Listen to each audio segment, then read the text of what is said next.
Europe 1 Info, 13h-15h, Clélie Mathias. Bienvenue sur Europe 1 si vous nous rejoignez. Nous sommes ensemble pendant une heure avec les grands entretiens politiques d'Europe 1 Info. Dans une demi-heure, je recevrai Edwige Diaz, députée de la Gironde et vice-présidente du Rassemblement national.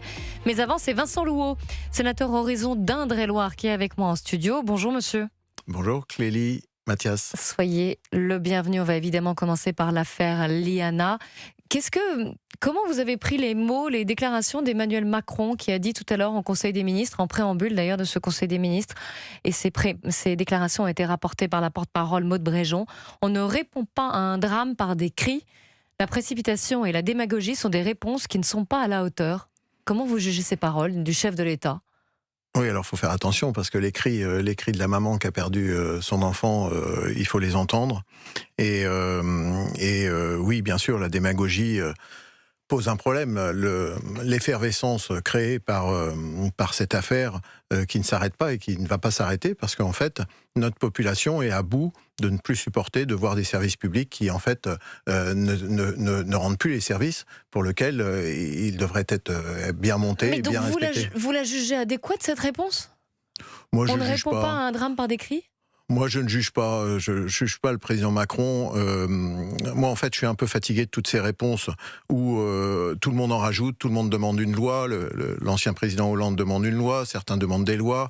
À chaque fois, c'est toujours la même réponse politique.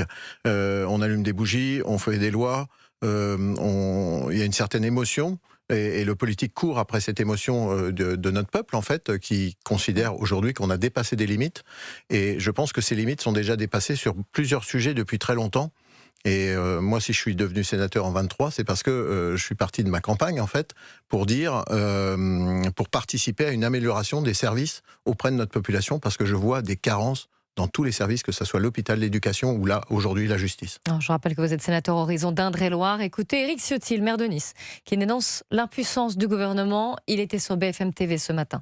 Les Français sont lassés de cette impuissance. Et l'impuissance, elle est dans les mains de ceux qui nous gouvernent aujourd'hui. Donc pour vous dites qu'il y a une responsabilité politique ? C'est pas une responsabilité individuelle, politique. Elle est collective dans ceux qui ne font pas le choix. Et moi, je propose qu'il y ait une alternance qui fasse l'année prochaine que la sécurité soit la priorité de tout gouvernement digne de ce nom.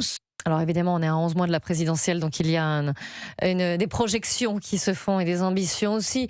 Mais quels sont les responsables, en fait, à désigner dans cette affaire, Liana, dans ce qu'elle révèle ? Alors, il dit un mot important, en fait, la responsabilité est collective. Mais quand la responsabilité est collective, elle n'est plus personnalisée, en fait, la responsabilité. Et moi, ce que je constate depuis très longtemps, en fait, c'est qu'on a perdu, dans le management de l'État, une responsabilité individuelle. Nous avons un système défaillant de la chaîne de commandement sur beaucoup de services de l'État, dont la justice en fait partie, avec un point de départ qui est la loi de 2013, où on dit séparation des pouvoirs.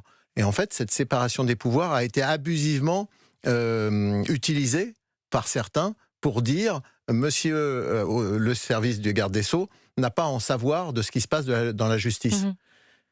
Alors, il l'a dit d'ailleurs, Gérald Darmanin, ses moyens sont limités. Oui, mais les moyens sont limités peut-être pour le garde des Sceaux, ils ne sont quand même pas limités pour le ministre de l'Intérieur. J'ouvre quand même une parenthèse, parce que tout ça c'est très lié, en fait. C'est un travail en binôme entre le garde des Sceaux et le ministère de l'Intérieur. Moi, ce que je regrette, c'est que par exemple, un préfet, il ne peut pas savoir les dossiers en stock de la justice. Un capitaine de gendarmerie, comment se fait-il qu'il ait 110 dossiers qui traînent sur le coin de la table, dont 3 pour crime, dans sa gendarmerie ? On n'a pas mis un capitaine de gendarmerie pour que, comme me disent mes amis canadiens, ils se décrottent le nez au boulot, quoi.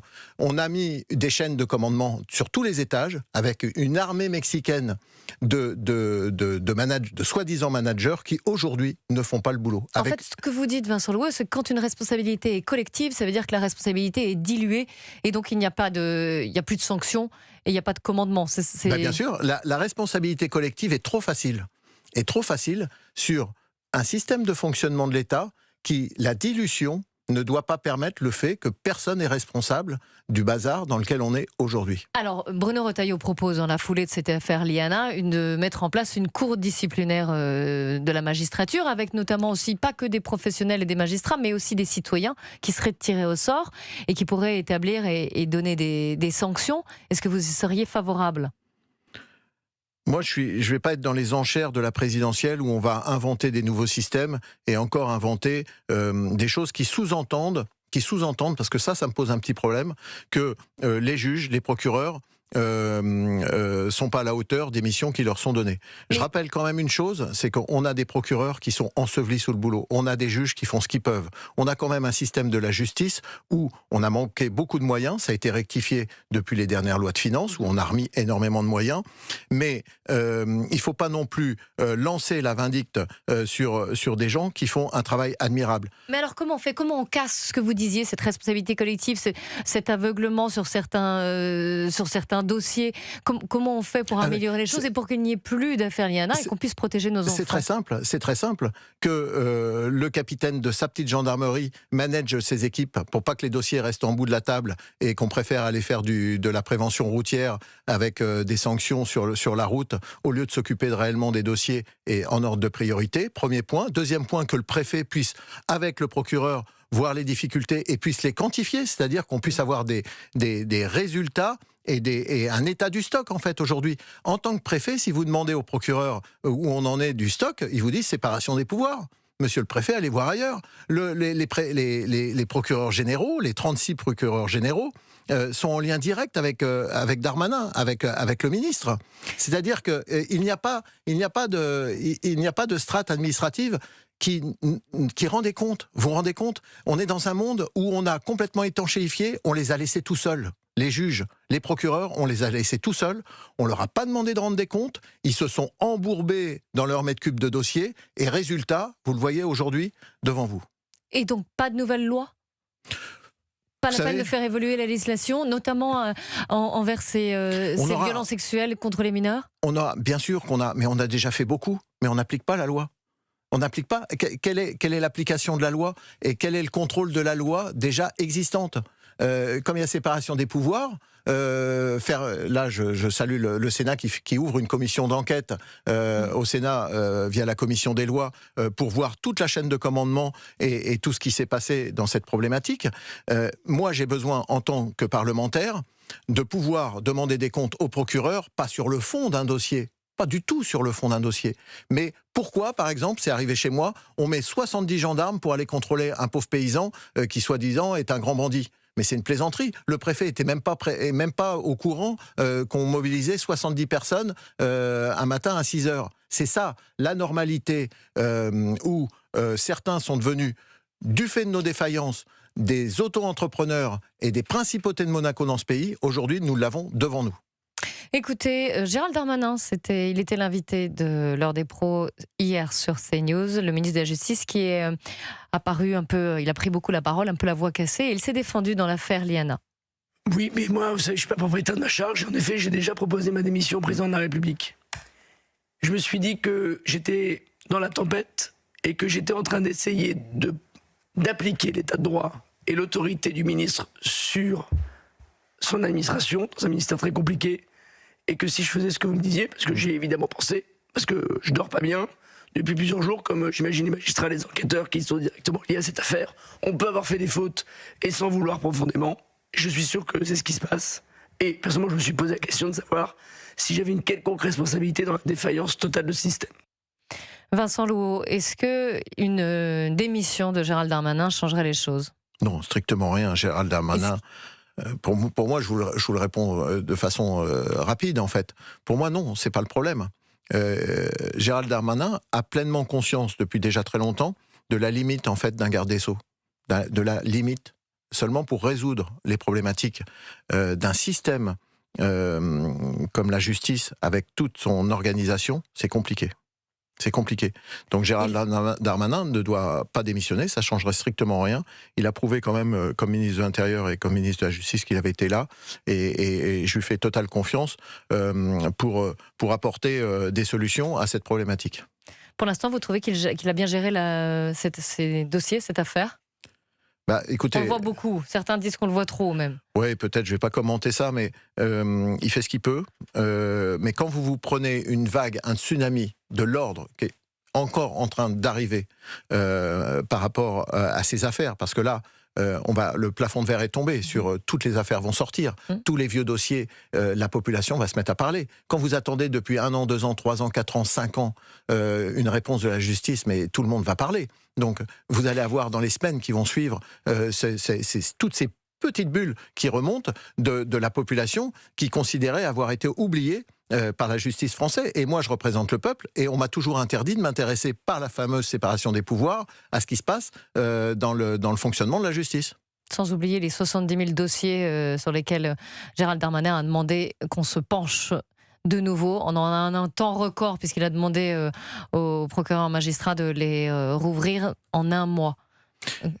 C'est normal qu'il demande qu'on regarde tous les dossiers, même si on ne va pas les résoudre et les pousser au bout de la procédure, mais qu'il regarde qu'il y ait des situations qui sont similaires à celle qui est arrivée la semaine dernière. Et donc ça peut être fait en effet rapidement. Mais bien sûr, tous les dossiers ne vont pas passer par la justice en 1 mois, mais il ne faut pas lui faire dire ce qu'il n'a pas dit. Mais c'est évident, en étant ministre, en étant en responsabilité, il doit déjà voir si on a encore des cas comme ça qui sont en stock, si c'est 100, si c'est 200, si c'est 2000, ou si c'est 5000, ou si c'est 10 000. Vous voyez le désastre industriel, en fait, devant lequel est Gérald Darmanin.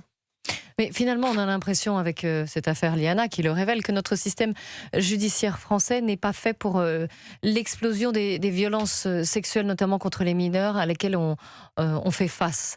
Et que cette libération des paroles, de la parole qu'on doit encourager, qui a été encouragée, finalement, on ne peut pas l'accueillir. La réalité, c'est que la société change. Les violences intrafamiliales, c'est 70% des atteintes aux enfants aujourd'hui vient de la cellule familiale ou aux alentours de la famille. Ça a beaucoup changé depuis quelques années. Les gendarmes m'en parlent. Ils me disent on a mis des équipes spécialisées parce que déjà pour récolter la parole de l'enfant, c'est un travail de spécialiste. Vous pouvez pas auditionner 10 fois un enfant pour lui faire répéter 10 fois ce qui lui est arrivé. Donc c'est compliqué. Donc la justice a aussi évolué et les gendarmes ont aussi évolué. Aujourd'hui, ce qui manque vraiment, c'est le fait que tout le monde se remette au travail et arrête de refiler la patate chaude à quelqu'un d'autre. Le fait que, encore une fois, un capitaine, un colonel, il y a un colonel de gendarmerie dans chaque département, il faut peut-être qu'ils rendent des comptes. Ils ne sont pas là juste pour la gloriole de faire des passations de pouvoir. D'abord, je leur interdirais, moi, les passations de pouvoir. Ça sert strictement à rien. Je referme la parenthèse. Mais on a besoin aujourd'hui d'avoir une culture du résultat en France. Et la justice en premier. Aujourd'hui, on a une culture du moyen. Et tous ceux qui pleurent aujourd'hui pour avoir plus de moyens, on en a déjà beaucoup mis, mais si on ne change pas par une culture du résultat, la mentalité où on rend des comptes à nos supérieurs, et les supérieurs assument le fait qu'ils sont nuls, et qu'à la fin, ils font pas le boulot, eh bien, ils sont sanctionnés par l'administration, et ça remonte jusqu'au ministre, et on déplace les gens qui ne font pas le boulot dans ce pays. Vincent Louhault, sénateur Horizon d'Indre-et-Loire, est l'invité des grands entretiens d'Europe 1 Info. Dans un instant, on se retrouve, on parlera du système des retraites et puis évidemment de la présidentielle de 2027. A tout de suite sur Europe 1. 13h, 15h, Europe 1 Info. La suite des grands entretiens politiques d'Europe 1 Info, c'est à 14h19 sur Europe 1 avec votre invité Clélie Mathias, Vincent Louhault, sénateur Horizon d'Indre-et-Loire. Nouvelle prévision du Conseil d'orientation des retraites cette semaine. L'instance propose de repousser progressivement l'âge légal de départ à la retraite pour sauver évidemment le système français jusqu'à 67,6 ans en 2070. Alors, totalement à rebours de cette proposition et de ses préconisations. Écoutez Jean-Luc Mélenchon qui a réitéré sa promesse d'abaisser l'âge de départ en retraite à 60 ans. Proposition soutenue par le maire de Saint-Denis, Bali Bagayoko, malgré la dégradation des finances publiques. Écoutez Bali Bagayoko. L'économie française peut se permettre de le faire. En revanche, l'économie française doit aussi agir contre les inégalités importantes et sur le fait de corriger le fait qu'il y ait une minorité de grands milliardaires qui possèdent énormément de fortune et donc du coup qui doivent redistribuer. Et donc c'est cette masse financière en fait qui manque tant à la République pour pouvoir corriger les inégalités. Et la retraite, le SMIC à 1 700 €, la retraite oui. Vous êtes un homme d'entreprise, vous avez longtemps travaillé à la RATP. La retraite à 60 ans, l'économie française en a les moyens. L'économie française en a les moyens, en tout cas elle doit se donner les moyens de le faire. Vincent Louhault, le système des retraites français peut-il être sauvegardé grâce aux milliardaires ? Oh non, mais c'est sûr que si on rentre dans un système communiste où on enlève aux riches et on redistribue aux pauvres et aux retraites, ça va bien se passer. Non, ça va pas bien se passer. Première dépense publique, 250 € sur 1000 € dépensés, c'est 250 € sur les retraites. C'est le mammouth dans le budget des finances. Certains mentent. Non, c'est bien de mentir, le poids de la dette qui augmente. On a parlé de la justice, c'est 5 € sur 1000 € pour la justice, 5 ou 6 €. Ça a monté un peu, ça a peut-être 6 aujourd'hui. Donc, vous voyez le décalage des gens qui mentent. Alors LFI, c'est la spécialité, on le savait. Le RN a fait pareil parce qu'ils ne sont pas tout à fait d'accord entre Bardella et Mme Le Pen. L'avantage, c'est que le 7 juillet, on va savoir qui va faire le programme dans cette histoire. Non, j'ai envie de dire que ça demande un peu de sérieux. Moi, c'est ce que j'apprécie chez Édouard Philippe. C'est peut-être pas très sexy, en fait, de parler de ça comme ça, mais on dit les choses. Et on ment pas aux Français.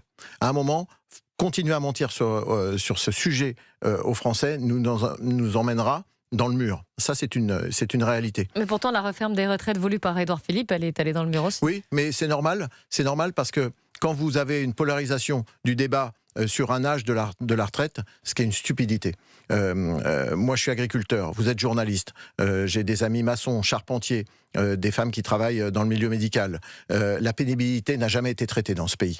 Le fait qu'on puisse travailler quand on est jeune, entre 20 et 30 et 40 ans, un peu plus que 35 heures, parce que c'est complètement stupide, faire une carrière complète à 35 heures alors qu'on peut mettre un coup de rein 40 heures ou 45 heures entre 20 et 40 ans, ça pourrait être intelligent. On n'a jamais Ça dépend des métiers aussi, peut-être. Ça dépend des métiers, mais déjà beaucoup le font.